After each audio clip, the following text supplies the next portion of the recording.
ऐसे बहुत लोग होते हैं जिन्हें क्राइम स्टोरी सुनना और देखना अच्छा लगता है। पर क्या आपने कभी सोचा है कि कोई इन क्राइम स्टोरी को देखना, सुनना इतना क्यों पसंद करता है? हो सकता है कि इसके पीछे उनका कोई पर्पस छुपा हो, पर एग्जैक्टली कोई क्या सोचता है ये किसी को नहीं पता होता।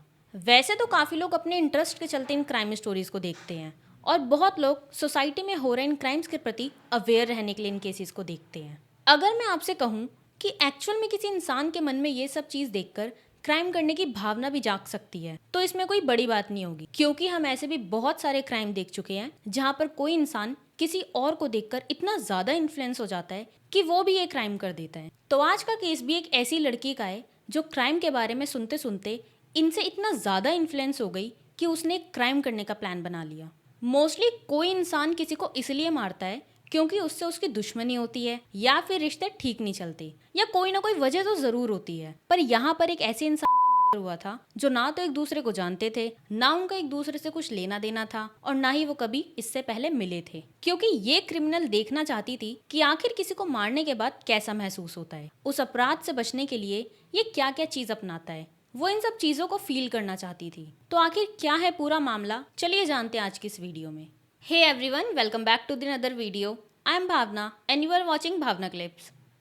कोरिया देश में रहने वाली लड़की जंग यू जंग को रियल क्राइम पर बेस्ड किताबें पढ़ना और क्राइम शोज देखना बहुत ज़्यादा अच्छा लगता था।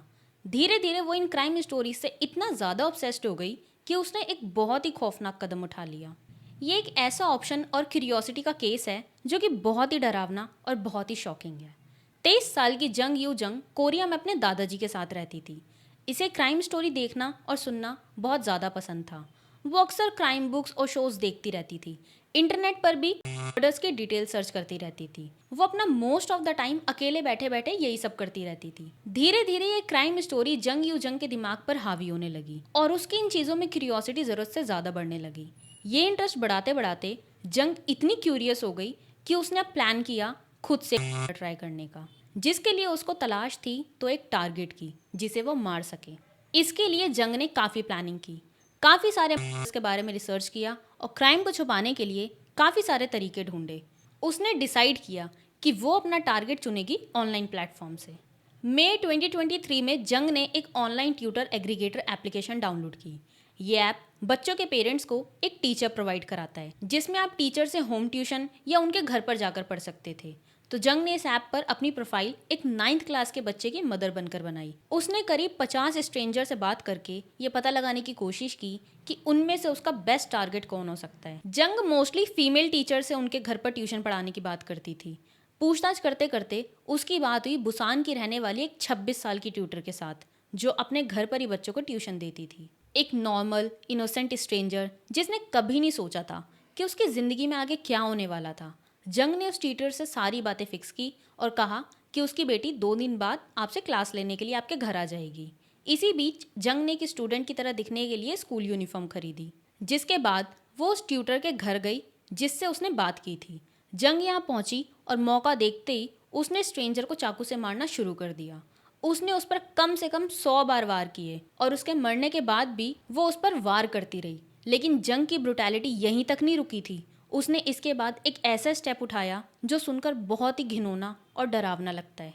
लाश को ठिकाने लगाने के लिए और मौके से क्राइम के सबूत मिटाने के लिए जंग पास के सुपरमार्केट से ब्लीच और सूटकेस खरीद कर लाई, जिसके बाद उसने लाश के टुकड़े कर दिए और इन टुकड़ों को सूटकेस में पैक कर दिया।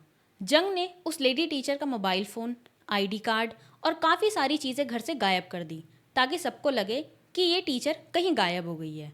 इसके बाद उसने एक कैब बुक करी और उस कैब में बैठकर वो सूटकेस एक सुनसान जगह पर ले गई और वहां जाकर उस सूटकेस को नदी में फेंक दिया। लेकिन जिस कैब से वो लाश वाला सूटकेस फेंकने नदी तक गई थी, उसके ड्राइवर को उसकी हरकतों पर शक हो गया था। और तो और उसने सूटकेस पर खून के धब्बे भी देखे थे, जिसके बाद उसने सारी इन्फॉर्मेशन पुलिस को दे दी। पुलिस ने जंग को अरेस्ट कर लिया और उससे पूछताछ की। इसके बाद जंग के घर से खून से सने हुए कपड़े और बॉडी के कुछ पार्ट्स भी मिले। जंग ने बताया कि वो 3 महीने से इस मर्डर की प्लानिंग कर रही थी। ये स्ट्रेंजर कौन थी जिसने बेवजह अपनी जान गंवा दी, ये अभी तक डिस्क्लोज नहीं किया गया है। कोर्ट में ये स्टेटमेंट दिया गया कि ये एक ऐसा केस है जो लोगों में डर फैलाता है कि कोई बिना वजह भी किसी का शिकार बन सकता है। साथ ही साथ ये केस पूरी कम्युनिटी में जनरल डिस्ट्रस्ट यानी कि अविश्वास इस्टेब्लिश करता है। जंग ने अपने इस क्राइम को कन्फेस किया और अपने लिए इजी सेंटेंस की रिक्वेस्ट की, ये कहकर कि उसे मेंटल डिसऑर्डर एंड हेल्यूसिनेशंस हो रहे थे। लेकिन कोर्ट ने उसकी ये रिक्वेस्ट रिजेक्ट कर दी क्योंकि ये मर्डर बहुत ही केयरफुली और काफ़ी टाइम से प्लान किया गया था। इसलिए आज जंग जेल में है और अपनी सज़ा काट रही है। ये केस सच में काफ़ी अजीब है, जिसे सुनकर किसी को भी डर लग सकता है।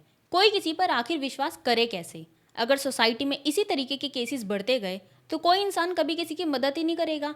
हर एक इंसान को इन केसेस से कुछ सीखना चाहिए, पर ये सीख अच्छी होनी चाहिए। जंग जंग की तरह नहीं, जिसने जस्ट आउट ऑफ क्यूरियोसिटी किसी का मर्डर कर दिया। मेरी ऐसी वीडियो बनाने का मेन पर्पस भी यही है कि लोग इससे कुछ सीखें। अगर एक इंसान भी अपने अंदर इससे कुछ पॉजिटिव चेंज लाता है तो वो मेरे लिए बहुत ही बड़ा मोटिवेटिंग फैक्टर होगा।